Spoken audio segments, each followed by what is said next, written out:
Em nome do Pai, do Filho e do Espírito Santo. Amém. Do Evangelho segundo São João. Naquele tempo, Jesus foi para o Monte das Oliveiras. De madrugada, voltou de novo ao templo. Todo o povo se reuniu em volta dele. Sentando-se, começou a ensiná-los. Entretanto, os mestres da lei e os fariseus trouxeram uma mulher surpreendida em adultério. Colocando-a no meio deles, disseram a Jesus: Mestre, esta mulher foi surpreendida em flagrante adultério. Moisés, na lei, mandou apedrejar tais mulheres. Que dizes tu? Perguntavam isso para experimentar Jesus e para terem motivo de o acusar. Mas Jesus, inclinando-se, começou a escrever com o dedo no chão. Como persistissem em interrogá-lo, Jesus ergueu-se e disse: Quem dentre vós não tiver pecado, seja o primeiro a atirar-lhe uma pedra. E, tornando a inclinar-se, continuou a escrever no chão.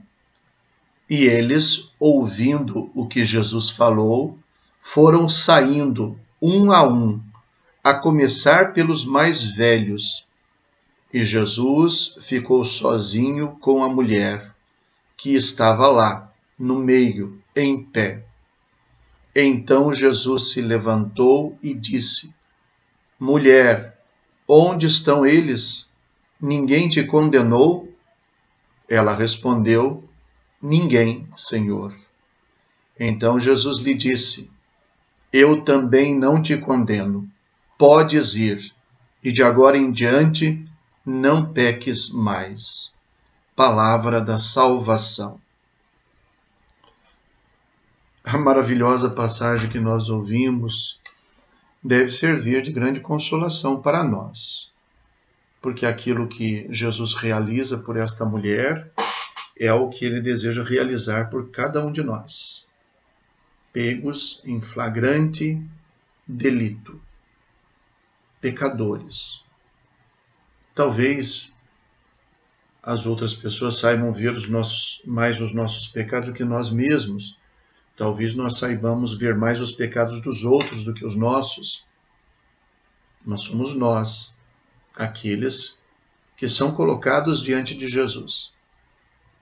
Portanto, esse evangelho é extremamente consolador, porque no desfecho do evangelho, Jesus, de modo nenhum, justificando o pecado, Jesus se mostra maior do que o pecado. Eu não te condeno. Jesus, de fato, julga a mulher, mas ele não a condena. Então, a mensagem principal é esta. Agora, é claro que nós não podemos deixar de lado a relação que Jesus trava com aqueles homens. Parece que muito mais do que o que Jesus fez pela mulher, o que ele realiza ou o que ele tenta realizar por aqueles homens parece ser algo muito mais complexo. Notem, eles trouxeram a mulher pega em flagrante adultério. Diz o Evangelho, vieram interpelá-lo para o experimentar e para ter motivo de o acusar. Na verdade, eles não queriam condenar a mulher, queriam condenar Jesus. Nós não temos certeza, isso dizem alguns estudiosos, se no tempo de Jesus a pena de morte era aplicada, de fato, nesses casos. O fato é que esses homens parecem querer provocar que a pena de morte prevista por Moisés fosse aplicada à mulher. Mas mais do que querer a pena de morte para a mulher, o que eles queriam é que a reação de Jesus pudesse dar motivo para acusá-lo. Se ele pura e simplesmente diz que a lei de Moisés deve ser posta em prática, o seu ensinamento cai por terra e toda a sua prática e toda a expectativa de salvação por parte dos pecadores é jogada por terra. Se ele, pelo contrário, se mantém firme nessa sua prática, nesse seu ensinamento, pura e simplesmente ele vai contrariar a lei de Moisés. E isso seria suficiente, então, para que ele fosse acusado. E Jesus encontra uma terceira via, como muitas vezes ele faz. É muito bonito isso, e isso para mim é uma lição de vida. Sabe, quando colocam para a gente sempre duas opções, é isso ou aquilo? E a gente, seguindo um pouquinho a palavra de Jesus, a gente pode dizer nem isso nem aquilo. Porque é que essas opções que estão me dando são as únicas. Muitas vezes é necessário ter a coragem de encontrar uma terceira via. A tendência do nosso mundo hoje é sempre essa, né? Existem os bons e os maus, os que se salvam e os que não se salvam, os que devem ser condenados e os que devem ser absolvidos. E, no entanto, Jesus encontra um caminho alternativo aqui. E esse caminho alternativo deve ser o primeiro para nós. Quando eles trazem a mulher e a acusam, em primeiro lugar, é claro que eles são maiores cúmplices daquilo que acontece com a mulher, porque é impossível alguém ser pego em flagrante adultério, cometendo adultério sozinho. Se trouxeram a mulher, é estranho que tenham trazido sua mulher. Onde é que estava o adúltero que com ela cometeu adultério? Então, só nisso a gente percebe que o que tinha por trás aí era realmente um pretexto, uma tentativa de um pretexto. Então, quando eles querem provocar que Jesus diga uma coisa sim ou não, Jesus parece se ausentar da questão. Parece que ele se exclui de julgar e ele se põe a escrever no chão com o dedo. Curioso, porque nisso nós vemos aquilo que, felizmente para nós, é o que Deus faz. De fato, Deus não nos pune com toda essa pressa. De fato, o juízo final tem a sua ocasião, o seu tempo é o tempo de Deus. Nós vivemos querendo julgar e dizer quem que é bom, quem que não é bom. Mas isso é dos planos de Deus, o juízo é dele, não nosso. Portanto, esta pressa pode ser talvez um pretexto. Talvez a gente queira realmente julgar os outros, dizer que os outros são pecadores, para que pondo em evidência a maldade dos outros, a nossa maldade seja escondida. Pois quando Jesus dá tempo, quando ele escreve, na verdade ele está dando tempo. Assim como Deus também nos dá tempo. Tempo para quê? Tempo para olhar para dentro de nós mesmos. Ele deu tempo, mas não foi suficiente. Não sabemos se ele escreveu de verdade ou se ele fez de conta que estava escrevendo. O fato é que eles se mantêm ali inabaláveis na intenção de que ele seja obrigado a dar uma resposta. E então ele produz uma sentença para eles. Julguem o coração de vocês. Antes de julgar esta mulher como ré de morte, julguem-se a si mesmos, para saberem se vocês são os juízes dela. Se são vocês que devem fazer isso. E o pior é que, muito provavelmente, neste processo, como aconteceu com eles, porque foram saindo de fininho, também pode acontecer conosco.